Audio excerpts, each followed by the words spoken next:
नमस्कार, मी शुभांगी स्वागत करते तुमचं शुभांगी स्किल्स रेसिपीज मध्ये।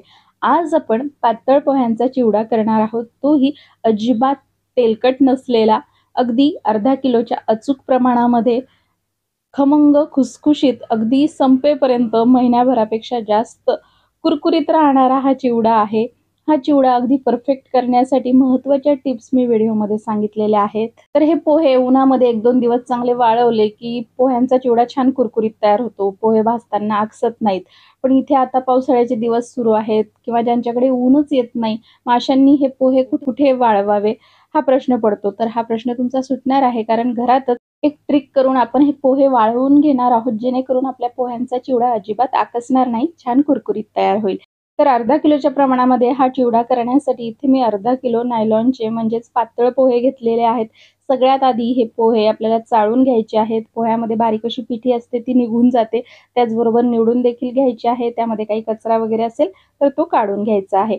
उन्हात जर तुम्हाला पोहे वाळवायचे असतील तर मात्र तुम्ही हे पोहे आधी वाळवून घ्या, नंतर चाळून घ्या। तर आता इथे आपल्याला उन्हात वाळवायचे नाहीयेत, तर कशा पद्धतीने वाळवून घ्यायचे आहे ते बघूया। तर इथे मी एक मोठा तवा गरम करून घेतलेला आहे।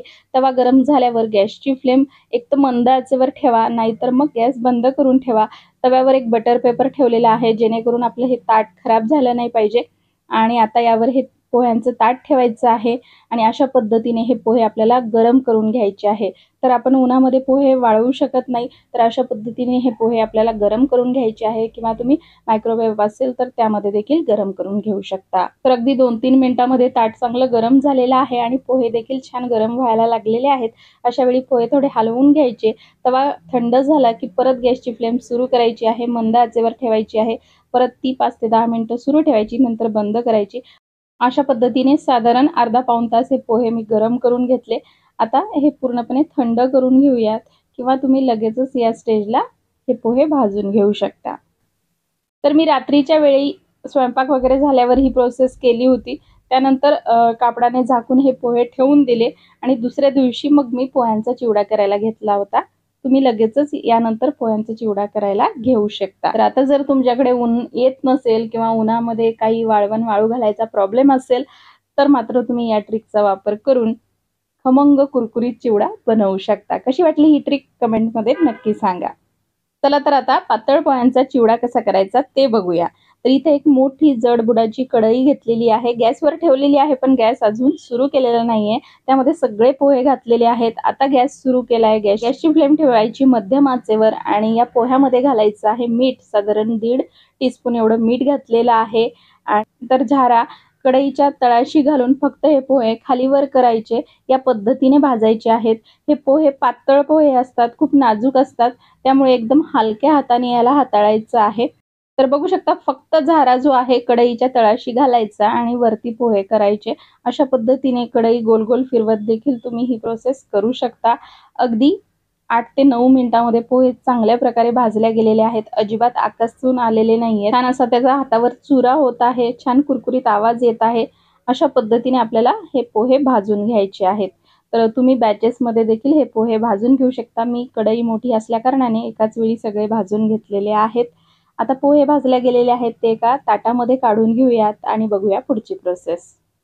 पोहे ताटामध्ये काढून घेतलेले आहेत। आता त्याच कढईमध्ये घालूया अर्धा कप एवढं तेल। वजनी प्रमाणामध्ये 80 ml एवढं तेल असेल आणि वाटीने जर मोजायला घेतलं तर 1 वाटी एवढं तेल असेल। आपल्या घरात एक आमटीची छोटी वाटी असते ना, त्याच वाटीने देखील तुम्ही हे सगळं मोजमाप करू शकता। मेजरिंग अर्ध्या कपाचं माप हे आपल्या घरातल्या एका छोट्या वाटी एवढं येतं, तर कुठल्याही एका छोट्या वाटीने तुम्ही हे मोजमाप करू शकता। तर बरोबर 1 वाटी एवढे शेंगदाणे घेतलेले आहेत। शेंगदाणे तेलामध्ये छान खरपूस तळून घ्यायचे आहेत, अजिबात जास्त लाल रंगावर तळायचे नाहीयेत। हलका असा रंग आला, शेंगदाणे छान फुटले की ते काढून घ्यायचे। जास्त लाल रंगावर तळले ना की मग ते तेलातून बाहेर काढल्यावर अजून जास्त डार्क होतात आणि कधी कधी त्याला कडवटपणा देखील येतो, म्हणून जास्त डार्क लाल रंगावर तळायचे नाहीयेत। बघू शकता अशा पद्धतीने तळून घेतले। शेंगदाणे तळायला अगदी 2 ते 3 मिनिटं लागले। शेंगदाणे आता त्याच पोह्यावर आपल्याला काढून घ्यायचे आहे। त्यानंतर आता तेलामध्ये घालूया 1 वाटी फुटाणे डाळ। वजनी प्रमाणामध्ये 60 ग्रॅम एवढी डाळ आहे। फुटाणे डाळ किंवा डाळ जे आहे आधीच भाजलेलं असतं, त्यामुळे याला जास्त तळायची काही गरज नाही। फक्त यामध्ये मॉइश्चर वगैरे राहू नये म्हणून आपल्याला हे तळून घ्यायचं आहे। बघू शकता फुटाणे डाळ देखील छान अशी तळल्या गेलेली आहे, काढून घेऊया. आता घेतलेला आहे पाव वाटी सुक्या खोबऱ्याचे काप. एकदम पातळ असे कट करून घ्यायचे आहे सुरीच्या साहाय्याने आणि हे देखील छान असे सोनेरी रंगावर आपल्याला तेलामध्ये तळून घ्यायचे आहे. प्रत्येक पदार्थ आपल्याला छान असा कुरकुरीत होईपर्यंत तेलामध्ये तळून घ्यायचा आहे, जेणेकरून आपला चिवडा छान कुरकुरीत तयार होईल. इथे मी 15 काजू अगदी त्याचे 2-2 भाग केलेले आहेत. एका काजूचे 2 भाग करून घेतलेले आहेत आणि काजू इथे आपण तेलामध्ये तळून घेऊयात. काजू देखील हलक्या रंगावर इथे तळून घेतलेले आहेत, ते देखील पोळ्यावर काढून घेऊयात. इथे बरोबर 1 वाटी कढीपत्ता घेतलेला आहे. कढीपत्ता स्वच्छ धुवून कापडाने पुसून पॅन खाली सुकवून घेतलेला आहे. चिवडा करताना कढीपत्ता आणि हिरवी मिरची व्यवस्थित धुवून सुकवून घ्यायची आणि तेलामध्ये तळताना छान कुरकुरीत होईपर्यंत तळून घ्यायची. हिरवी मिरची आणि कढीपत्ता हे 2 असे पदार्थ आहेत ज्यामुळे आपला चिवडा नरम पडू शकतो. त्यामुळे हे 2 पदार्थ छान कुरकुरीत होईपर्यंत आपल्याला तळून घ्यायचे आहे. तर अशा पद्धतीने दाबून घ्यायचा. बघू शकता कढीपत्ता टाकला होता तेव्हा किती असं तेलामध्ये बुडबुडे होते. आता पूर्ण बुडबुडे संपलेले आहे, याचा अर्थ कढीपत्त्यातील सगळं मॉइश्चर संपलेलं आहे आणि कढीपत्ता छान तळला गेलेला आहे, तो काढून घेतला. आता हे तेल फोडणीसाठी जरा जास्त वाटत होतं म्हणून मी अगदी 2 टेबलस्पून तेल काढून घेतलं आणि इथे मी 7 ते 8 हिरव्या मिरच्या, तिखट असलेल्या हिरव्या मिरच्या घेतलेल्या आहेत, बारीक कट करून त्या तेलामध्ये घातल्या. लगेचच चवीनुसार मीठ घालायचं आहे. अशा पद्धतीने मिरची तळत असताना जेव्हा आपण मीठ घालतो त्यामुळे मिरची छान रुचकर होते, तिखट लागत नाही आणि छान अशी ही मिरची लवकर तळल्या जाते. छान कुरकुरीत मिरची देखील आपल्याला तळून घ्यायची आहे. अशा पद्धतीने दाबून घ्यायची आहे, जेणेकरून त्यातलं सगळं मॉइश्चर निघून जाईल आणि मिरची छान कुरकुरीत तळल्या जाईल. अशा पद्धतीने मिरचीमध्ये मीठ घातल्याने जेव्हा मिरची चिवड्याबरोबर आपण खातो त्यावेळी ती तोंडामध्ये जरी आली तरी ती तिखट लागत नाही, छान रुचकर लागते. मिरची खाताना अजिबात ठसका लागत नाही. त्यामुळे मिरची देखील छान कुरकुरीत तळून घ्यायची आहे. मिरची काढून घेतली. आता यामध्ये घालूया फोडणीसाठी 1 टेबलस्पून मोहरी. मोहरी थोडीशी तडतडली की लगेच 1 टेबलस्पून जिरे घालायचे आहे. त्यानंतर 1 टेबलस्पून बडीशेप, 1 टेबलस्पून पांढरे तीळ, हे सगळं घालून आपल्याला तेलामध्ये हे छान असं परतून घ्यायचं आहे. गॅसची फ्लेम ही आता मी मंद आचेवर केलेली आहे, कारण कढई पण खूप तापलेली आहे, त्याचबरोबर तेलही चांगलंच तापलेलं आहे. तर आता हे सगळे जिन्नस तेलामध्ये चांगले झाले की लगेचच आता यामध्ये आपल्याला 1 टीस्पून हिंग घालायचं आहे. ते देखील तेलामध्ये चांगलं परतून घ्यायचं. त्यानंतर 1 टीस्पून हळद. इथे हळदीचं प्रमाण तुम्ही तुमच्या घरामध्ये जी हळद आहे ती कसा रंग देते त्यानुसार ठरवू शकता. तर मी इथे 1 टीस्पून हळद घातलेली आहे. 2 टीस्पून एवढी आमचूर पावडर घातलेली आहे. तर कुठली हळदीने कमी जरी घातली तर रंग जास्त चांगला येतो. कुठल्या हळदीला जास्त घालावी लागते तेव्हा रंग चांगला येतो. तर तुमच्या घरातली हळद तुम्हाला माहिती आहे कशा पद्धतीने घातली की रंग येईल, त्यानुसार थोडं हळदीचं प्रमाण कमी जास्त करू शकता. मी बरोबर 1 टीस्पून हळद घातलेली आहे. फोडणी चांगली तयार झाली की ती पोह्यावर घालून घ्यायची आहे. फोडणी कढीपत्त्यावर किंवा मिरचीवर घालायची नाही, कारण ती कढीपत्त्याला किंवा मिरचीला जास्त चिकटून बसते.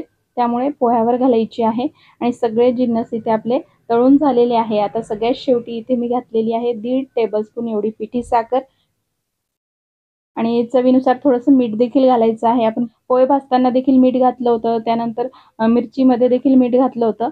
आता ते लक्षात ठेवून इथे मीठ घालायचंय. तर मी इथे परत 1 टीस्पून एवढं मीठ घातलेलं आहे आणि ते दाखवायला थोडं स्किप झालेलं आहे, त्याबद्दल सॉरी.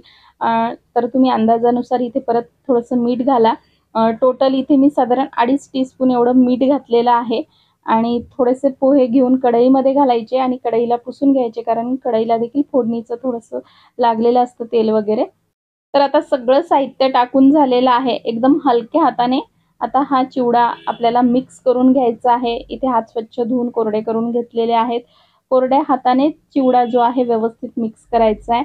ओलावा त्याला लागला पाहिजे नाही, ओले हात वगैरे लावायचे नाही, जेणेकरून चिवडा लवकर नरम पडतो. तर व्यवस्थित हलक्या हाताने आपल्याला हा चिवडा मिक्स करून घ्यायचा आहे. बरोबर हळदीचा रंग सगळ्या चिवड्याला लागतो. सगळे पदार्थ, सगळे जिन्नस एकजीव होतात आणि अगदी 2 ते 3 मिनिटांमध्ये बघू शकता चिवड्याला मस्त असा रंग आलाय, मस्त असा सुगंध देखील येतो आहे आणि अजिबात तेलकट आपला चिवडा झालेला नाहीये. बघू शकता एवढा चिवडा मी मिक्स केलाय तरी देखील माझे हात अजिबात तेलकट झालेले नाही. आपल्या चिवड्यातील एकूण एक पदार्थ, मग तो शेंगदाणा असो, खोबरं असो, काजू असो, मिरची असो किंवा कढीपत्ता असो, छान असा कुरकुरीत तळला गेलेला आहे. पोहे देखील छान असे कुरकुरीत झालेले आहेत, बघू शकता. तर हा चिवडा अगदी 1 महिन्यापेक्षा जास्त छान असा कुरकुरीत राहतो. अजिबात नरम पडत नाही. पोहे देखील आपले अजिबात आकसून गेलेले नाहीयेत. त्याचबरोबर हा चिवडा थंड झाल्यावर तुम्ही प्लास्टिकच्या कॅरी बॅगमध्ये भरा. त्यानंतर ती कॅरी बॅग बंद करून मग स्टीलच्या डब्यामध्ये पॅकबंद हा चिवडा ठेवा. आरामशीर 1 ते 2 महिना टिकतो. त्याचबरोबर चिवडा जेव्हा-केव्हा तुम्हाला काढायचा आहे, तर कोरड्या चमच्याने तो काढा, जेणेकरून त्याला ओलावा लागता कामा नये. तर अशा पद्धतीने अर्ध्या किलोच्या परफेक्ट प्रमाणामध्ये आज मी ही तुम्हाला पातळ चिवड्याची रेसिपी दाखवलेली आहे. अगदी परफेक्ट चिवडा तयार होतो. तर कशी वाटली तुम्हाला आजची ही रेसिपी? आजच्या ह्या टिप्स हे कमेंटमध्ये नक्की कळवा. रेसिपी जर आवडली तर शेअर करा, जास्तीत जास्त लाईक करा आणि अशाच प्रकारच्या नवनवीन सोप्या उपयोगी रेसिपीज पाहण्यासाठी आपल्या शुभांगी स्किल्स रेसिपी चॅनलला नक्की सबस्क्राईब करून बेल आयकॉन देखील प्रेस करा. आजचा हा व्हिडिओ पाहिल्याबद्दल खूप खूप धन्यवाद.